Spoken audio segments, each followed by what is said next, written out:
কেমব্রিজের বুকে বিশ্বের অন্যতম সেরা বিজ্ঞান গবেষণার শহরে ভারতের উত্তর পূর্বের বরাক উপত্যকার দুজন বিজ্ঞানী নীরবে এমন কাজ করে যাচ্ছেন যা ক্যান্সার শনাক্তকরণ ও চিকিৎসার ধারা বদলে দিতে পারে।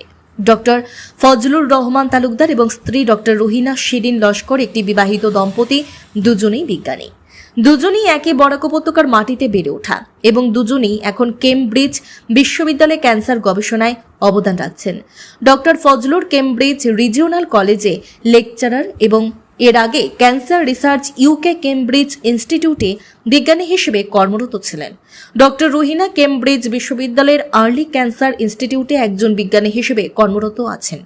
একসাথে তারা একটি অসাধারণ সত্য প্রমাণ করেন, বিশ্বমানের বিজ্ঞান সবচেয়ে অপ্রত্যাশিত জায়গা থেকেও শুরু হতে পারে।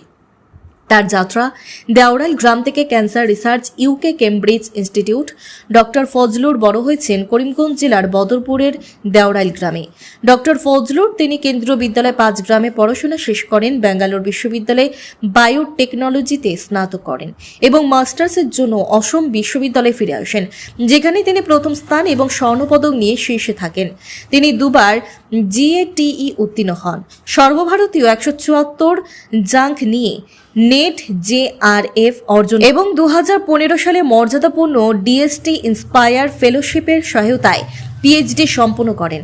একের পর এক তিনি এমন একটি একাডেমিক রেকর্ড গড়ে তুলেছিলেন যা স্পষ্টভাবে বলছিল এই মানুষটি অনেক দূর যাবেন। 2015 সালে তিনি international agency for research on ক্যান্সারে যোগ দেন, ফ্রান্সের লিওনে অবস্থিত বিশ্ব স্বাস্থ্য সংস্থার বৈশ্বিক ক্যান্সার গবেষণা সংস্থায়, যেখানে 2015 থেকে 2022 সাল পর্যন্ত 7 বছর ধরে তিনি দুটি বড় আন্তর্জাতিক গবেষণা কর্মসূচির নেতৃত্ব দেন।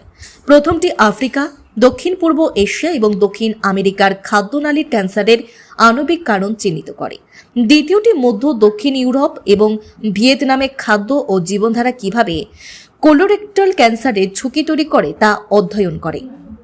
2023 সালে তিনি কেমব্রিজ বিশ্ববিদ্যালয়ের ক্যান্সার রিসার্চ ইউকে কেমব্রিজ ইনস্টিটিউটে বিজ্ঞানী হিসেবে যোগ দেন। যুক্তরাজ্য, ইউরোপ এবং আফ্রিকার প্রতিষ্ঠানগুলির সাথে সহযোগিতায় আর্লি ডিটেকশন ও মনিটরিংয়ের জন্য ক্যান্সার বায়োমার্কার প্রকল্পে নেতৃত্ব দেন। তিনি এরপর কেমব্রিজ রিজিওনাল কলেজে লেকচারার হিসেবে তার বর্তমান ভূমিকায় চলে আসেন, যেখানে তিনি পরবর্তী প্রজন্মের বিজ্ঞান শিক্ষার্থীদের গড়ে তুলছেন। তার যাত্রা হাইলাকান্দি জেলা থেকে early cancer institute Cambridge. Doctor Ruhina বড় হয়েছেন হাইলাকান্দি জেলায়, একই বরাক উপত্যকার আরেকটি কোণে, যেখানে বৈশ্বিক বিজ্ঞানের পথ না সহজ না স্পষ্ট। তিনি ব্লু ফ্লাওয়ার্স ইংলিশ মিডিয়াম স্কুলে পড়াশোনা শেষ করেন। 2007 সালে শ্রী কিষান সারদা কলেজ থেকে স্নাতক করেন এবং অসম বিশ্ববিদ্যালয় থেকে মলিকিউলার অনকোলজিতে MSc এবং PhD অর্জন করেন। এমন একটি অঞ্চলে যেখানে বিজ্ঞানের নারীরা এখনো কম প্রতিনিধিত্ব পান, তিনি কেবল একাডেমিক যোগ্যতার জোরে তার যাত্রার প্রতিটি ধাপ অর্জন করেছেন। 2016 সালে তিনি মর্যাদাপূর্ণ IARC বিশ্ব স্বাস্থ্য সংস্থা পোস্ট ডক্টরাল ফেলোশিপ পান, একটি অত্যন্ত প্রতিযোগিতামূলক আন্তর্জাতিক প্রক্রিয়ার মাধ্যমে বিশ্বব্যাপী মাত্র 8 জন ফেলোর একজন হিসেবে নির্বাচিত হয়ে। যে কোনো মানদণ্ডে এটি একটি অসাধারণ অর্জন এবং বরাক উপত্যকার একজন নারীর জন্য এটি ছিল ঐতিহাসিক। 2016 থেকে 2022 সাল পর্যন্ত তিনি লিওনে IARC বিশ্ব স্বাস্থ্য সংস্থায় কাজ করেন, বিশ্বের শীর্ষস্থানীয় অনকোলজিস্টদের পাশাপাশি সর্বোচ্চ আন্তর্জাতিক স্তরে তার ক্যান্সার গবেষণা এগিয়ে নেন। 2023 সালে তিনি কেমব্রিজ বিশ্ববিদ্যালয়ের আর্লি ক্যান্সার ইনস্টিটিউটে যোগ দেন। বরাক উপত্যকা থেকে বৈশ্বিক ক্যান্সার বিজ্ঞানের সর্বাগ্র সারিতে পৌঁছানো অগ্রণী নারীদের মধ্যে একজন।